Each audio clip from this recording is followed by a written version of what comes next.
my name is Cece. Here's my cat. I know the internet loves cats, so here's mine. His name is Totoro. He's a cat. He's a good cat. I love him. I just kind of wanted to express how I changed my diet and how it affected me and weight loss and all that good stuff. And I just kind of want this to be a way for me to kind of self-therapeutically go through the feelings that I've been feeling. I have some snacks that I was gonna snack on. Dr. Furman is always like, you shouldn't snack. No eating between meals. And I'm just like, well, I am breastfeeding, so maybe I can have that as an excuse. It's really what you put in your mouth. It's really not how much. So I've got some raisins. I have a little bowl of raisins, and so I go 100% sugar-free, completely unsweetened chocolate. I just like to eat them straight up with raisins because it has a sweetness. The raisins mixed with the chocolate chips. It's so good. But anyways, I have just been on this entire journey for several months now. I started in November of 2020. I started when my baby was about 4 months old because basically what happened was I went to the doctor and the doctor said, your baby can start eating solids now. And I was like, are you serious? He's only 4 months old. Like, what do I do? And I kind of had a little panic attack and I was like, I am not ready for this. And it didn't feel like the right time, so it got me thinking. I was like, what the heck am I going to feed my child? Like, he's going to grow up in this society where everybody eats mostly processed foods and it's generally accepted like wherever you go at all the restaurants. And I just wanted to kind of establish a home where he knew what was good for him, he knew what would be good for his body, and what he put in his mouth would actually have an effect like on the outcome of your health. It's been a whole journey, and I just kind of wanted to document and talk about it. So let's see what I'm gonna have it in. It smells so good.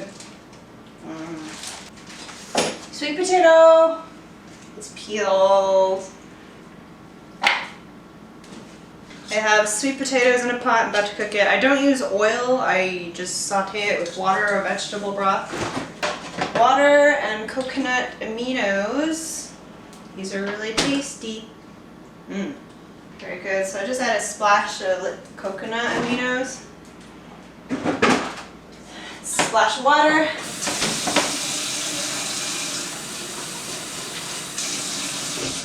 So for spices, smoked paprika, garlic powder, onion powder, pepper.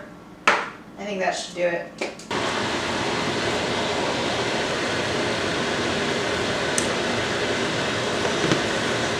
I think we're ready.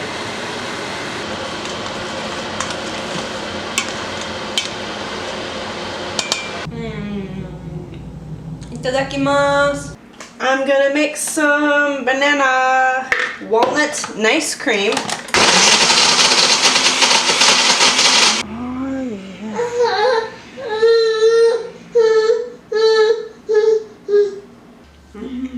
Anyways, I wanted to show some pictures of the weight loss journey because, I don't know, that's what people do, I guess.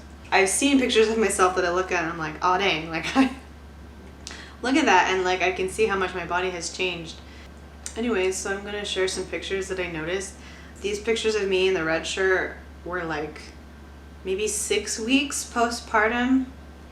I only gained 40 pounds when I was pregnant. I think that's fine. I think some people gain like 50 to 60 pounds when they're pregnant. It's really hard. Really hard. And you're really not supposed to focus so much on weight gain when you're pregnant because I really think it shouldn't be on your mind too much because you just need to focus on nourishing baby. But so in these pictures, it was like 6 weeks after the baby was born. When I saw these photos, I was just like, oh man, it's time to do something. Plus, I didn't want to be too hard on myself because I had just had a baby, but I was like, I can lose the weight. Here's a picture of me with my cat and my baby, and I guess probably just a couple weeks old, but my husband took this picture of me and I was like, oh man, look at me. I have to blur out my face because, I don't know, it's cringy. But there's nothing to be ashamed of for being pregnant and gaining weight. People gain weight when they're pregnant. That's just what happens. Here's like earlier this year, it was like February, I think. This photo is me and my baby, and I had started, I think I was like 150, 140, maybe 140 in this picture. And this last photo is me just like yesterday. But that's me today, and my baby's in the bottom there, just like crawling around. So I'm not 100% vegan. Maybe I don't even need to label it. My main goal is to have plants every day. My main goal is for the G-bombs, the greens, beans, onions, mushrooms, berries, and seeds, and nuts, of course. A little handful of walnuts on my oatmeal, or when you use nuts in your salad dressing instead of other oils, that's a really good way to get your nuts in for the day, just in a dressing over your salad.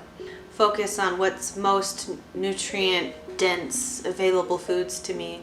So I incorporate more greens in my diet, more vegetables.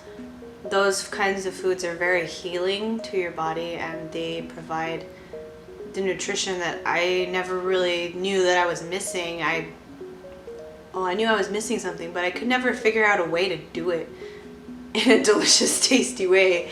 And I think the key is to put nuts in your salad dressing because it adds some tasty fat there. And I also use a lot of spices because I don't eat salt very often.